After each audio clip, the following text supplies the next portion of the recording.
बिस्मिल्लाहिर्रहमानिर्रहीम। अस्सलाम वालेकुम दोस्तों, शहर यरूशलेम की हिस्ट्री बहुत ही पुरानी है और बहुत ही पुराना शहर माना जाता है। यरूशलेम रोए जमीन में वाहिद वो शहर है जिसे तीनों इल्हामी मज़ाहिब यानी यहूदियत, मसीहत और इस्लाम के मानने वाले इज्जत और एहतराम की निगाह से देखते हैं और इसे मुकद्दस सरजमीन तस्लीम करते हैं। ये तारीखी शहर अपने अंदर मुख्तलिफ कौमों की तारीख, उरूज व ज़वाल, जंग व जदल और दास्तानी समेटे हुए है, जिसने कुदरत और इंसान के हाथों तकलीफें ही तकलीफें बर्दाश्त की हैं। ये मुकद्दस शहर कई बार उजड़ा और कई बार आबाद हुआ, लेकिन अभी भी यरूशलेम लोगों के दिलों में एक इनफरादी मकाम रखता है। शहर यरूशलेम अपनी ज्योग्राफिकल लोकेशन के लिहाज से भी अजीब तरीन शहर है। ये शहर ढलान पहाड़ी पर वाक़ है जो इजराइल की जमीन से लेकर उक़बा तक फैला हुआ है, जो जुनूब और मशरिक के अलावा पहाड़ी के दरमियान घिरा है। हिस्टोरिकल रिकॉर्ड ये बताते हैं कि यरूशलेम में कभी कहत नहीं पड़ा, जबकि ये शहर 3000 साल से मौजूद है। यरूशलेम की वादियों में मौजूद दूर दूर तक पहले चूना पत्थर और संगे मरमर की बंजर वादियां हैं, जो एक पुरकशिश और कुदरती वादी की शक्ल इख्तियार करती हैं। यरूशलेम के कई नाम हैं, मुख्तलिफ कौमों ने मुख्तलिफ दौर में इसे अलग अलग नाम से नवाजा है। इसका सबसे पुराना नाम जीबूस है। यहूदी लिटरेचर के मुताबिक हजरत इब्राहिम अलैहिस्सलाम ने इस शहर को जीरा कहा था और बाद में शालीम नामी बादशाह ने 2000 साल कब्ल मसीह में इसमें शिलम का इजाफा कर दिया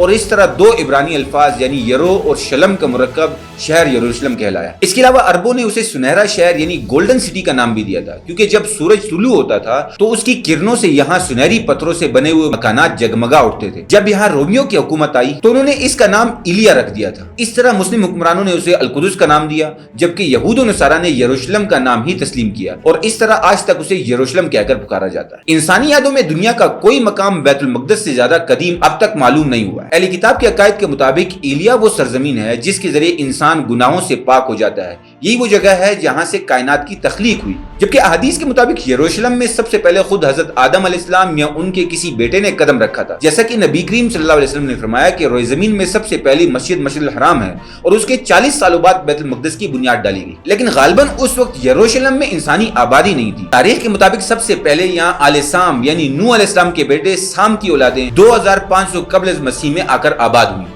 इन्हें किनानी कहा जाता था, इसलिए यरूशलेम को कदीम तारीख में अर्ज किनान के नाम से भी याद किया जाता है। फिर 2000 साल कब्ल मसीह के जमाने में हजरत इब्राहिम अलैहिस्सलाम ने इराक से यरूशलेम हिजरत फरमाकर इस इलाके में पहुंचे और हिब्रून के मकाम पर सुकूनत इख्तियार की। इब्न कसीर की रिवायतों के मुताबिक इस वक्त यरूशलेम का बादशाह शिलम हजरत इब्राहिम अलैहिस्सलाम पर ईमान ले आया और इस तरह हिब्रून में हजरत इब्राहिम अलैहिस्सलाम की ताकत और कुदरत में इजाफा हो गया। यहीं आपकी औलादें हुई और आपने जिंदगी का बड़ा हिस्सा इसी मकाम पर गुजारा और हिब्रून में ही मदफून हुए। 40 सालों बाद हजरत इब्राहिम अलैहिस्सलाम के पड़पोते यानी हजरत याकूब अलैहिस्सलाम ने उसी जगह खुदावंद खुदा को ख्वाब में देखा, लिहाजा उन्होंने इस मकाम पर बैत ईल की तामीर की, जो यहूदियों का पहला मुकद्दस मकाम माना जाता है। हजरत याकूब अलैहिस्सलाम की औलादें जिन्हें बनी इसराइल कहा जाता है, ये लोग किनान छोड़कर मिस्र की तरफ हिजरत कर गए और फिर लंबे अरसे तक वहाँ फिरौनियों के गुलाम बने रहे। दोस्तों, उस जमाने में कौम अमालका ने अर्ज़ फलस्तीन और यरूशलेम पर कब्जा कर लिया और जब मूसा अलैहिस्सलाम बनी इसराइल को लेकर मिस्र से निकले तो उसी अर्ज़ मुकद्दस का उनसे वादा किया गया जो बनी इसराइल को अता होने वाली थी। उस वक्त इसराइलियों की तादाद 7 लाख से भी ज्यादा थी। मूसा अलैहिस्सलाम की जिंदगी में बनी इसराइल फलस्तीन में दाखिल न हो सके, लेकिन आपके बाद आपके जाननशीन हजरत यूशा बिन नून के रहनुमाई में बनी इसराइल ने कौम अमालका से जंग लड़ी और उन्हें फतह नसीब हुई। इस तरह दोबारा बनी इसराइल फलस्तीन के नवाही इलाकों में आकर आबाद हो गए। दाऊद अलैहिस्सलाम के बादशाह बनने तक दारुल सल्तनत हिब्रोन ही था, क्योंकि अब भी मरकजी शहर यरूशलेम पर अमालका का कब्जा था। लेकिन हजरत दाऊद अलैहिस्सलाम ने 2 लाख के अजीम लश्कर के साथ यरूशलेम पर हमला कर दिया और अमालका को मुकम्मल तौर पर शिकस्त देकर यरूशलेम को अपनी हुकूमत में शामिल कर लिया। यहीं से यरूशलेम की अजीम सियासी तारीख का आगाज हुआ। दाऊद अलैहिस्सलाम के दौर हुकूमत में यरूशलेम के हमसाया शहरों ने भी बनी इसराइल से अमन का मुआहदा कर लिया। दाऊद अलैहिस्सलाम ने यरूशलेम के चारों तरफ ऊंची ऊंची फसीलें कायम की और बड़े बड़े चश्मे खुदवाए, पथरीली वादियों में बागात लगाए और यरूशलेम में इबादत के लिए हैकल की तामीर करवाई गई, जिसमें ताबूत सकीना को रख दिया गया। दोस्तों, अगर आप ताबूत सकीना के बारे में जानने चाहते हैं तो हमारी इस वीडियो को जरूर देखिए, जिसका लिंक हम डिस्क्रिप्शन में डाल देंगे। ये वो पाक तरीन जगह थी, यहूदियों के लिए सबसे मुकद्दस माना गया है। इस हैकल को हजरत दाऊद अलैहिस्सलाम के बेटे हजरत सुलेमान अलैहिस्सलाम ने मुकम्मल किया और उस जगह ऊंची और बेहतरीन इमारत की तामीर करवाई, जिसमें बड़े बड़े शाहरा, कमरे और बरामदे बनाए गए। इस हैकल सुलेमानी को मुकम्मल होने में तकरीबन 13 साल का अरसा लगा। अब यरूशलेम बनी इसराइल का दारुल सल्तनत करार पाया और शहर की शान शौकत में मजीद इजाफा हो गया। शहर में सैकड़ों नहरें खुदवाई गई, सड़कें पुख्ता की गई, اور اس طرح یروشلم اپنے دور کا سب سے خوبصورت ترین اور عظیم تجارتی شہر بن گیا۔ ماہرین کا دعویٰ ہے کہ اس زمانے میں یروشلم کا رابطہ دنیا کے عظیم ترین تہذیبوں اور شہروں سے تھا، جن میں وادی سندھ، مصر، فارس اور میسوپوٹیمیا شامل ہیں۔ وادی سندھ کے شہر ہڑپا اور موہنجو داڑو سے اہل یروشلم سونے، چاندی، ہاتھی دانت، مور مسالے اور کپاس کی تجارت کیا کرتے تھے۔ دوسرا، حضرت سلیمان علیہ السلام کی عظیم الشان دور حکومت کے بعد بنی اسرائیل رفتہ رفتہ سرکش اور نافرمان ہو گئے۔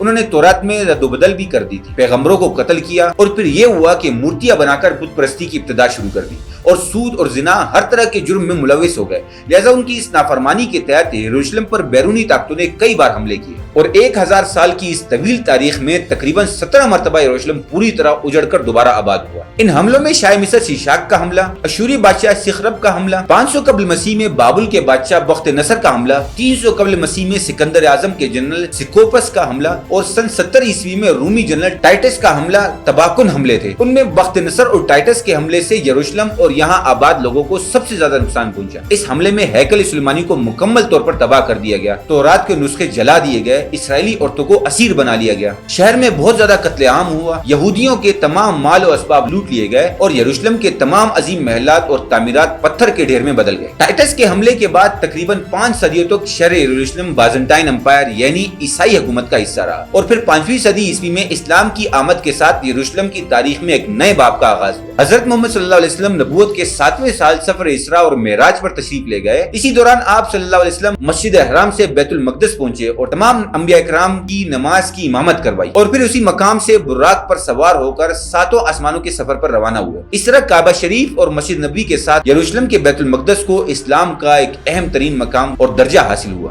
16 ہجری یعنی 236 عیسوی میں حضرت عمر ابن خطاب رضی اللہ عنہ کی خلافت میں بیت المقدس کو یہود و نصارہ کے ہاتھوں سے آزاد کرا لیا گیا اور یروشلم اسلامی سلطنت کا حصہ بن گیا۔ 86 ہجری میں اموی خلیفہ عبد الملک بن مروان نے مسجد اقصی کی تعمیر کرائی اور خلیفہ عباس منصور نے مسجد کی مرمت کرائی۔ مسلمانوں کے یروشلم فتح کرنے کے بعد کئی عرب قبائل وہاں آ کر سکونت پذیر ہو گئے، اور کچھ عرصے میں ہی یروشلم ایک خالص عرب علاقے میں تبدیل ہو گیا۔ بنو عباس کے خلافت تک یروشلم اسلامی ریاست کا حصہ رہا، لیکن جیسے ہی خلافت کمزور پڑنے لگی تو 1099 عیسوی میں صلیبیوں نے بیت المقدس کو مسلمانوں سے چھین لیا اور یروشلم میں مسلمانوں کے خون سے ہولی کھیلی گئی۔ تقریباً 88 سالوں تک یہ شہر صلیبیوں کے قبضے میں رہا، اور آخرکار قبلہ اول کی آزادی کی خاطر 16 جنگیں لڑ کر صلاح الدین ایوبی نے 1187 عیسوی میں یروشلم کو دوبارہ آزاد کروا لیا۔ صلاح الدین کے بعد تقریباً 700 برسوں تک یروشلم اسلامی سلطنت کا حصہ رہا، جہاں ترک عثمانیوں نے اس شہر کو خوب ترقی دی، تو وہیں یہود و نصارہ کے لیے بھی اس شہر کے دروازے ہمیشہ کھلے رہے، اور یروشلم نے تاریخ میں پہلی مرتبہ اتنے لمبے عرصے کے لیے امن و امان کا دور دیکھا۔ لیکن پھر سال 1917 میں خلافت عثمانیہ کے خاتمے کے بعد یروشلم دوبارہ فتنہ و فساد کا مرکز بن گیا، اور 1948 میں امریکہ، برطانیہ اور فرانس کی سازشوں سے ارض فلسطین کے خطہ میں صہیونی سلطنت قائم کی گئی، اور یہودیوں نے یہاں اسرائیل کے قیام کا اعلان کر دیا۔ لہذا عرب ممالک اسرائیل کے خاتمے کے لیے میدان جنگ میں کود پڑے، لیکن یورپ اور امریکہ کے سہارے سے اسرائیل نے عرب ممالک کو شکست دے دی،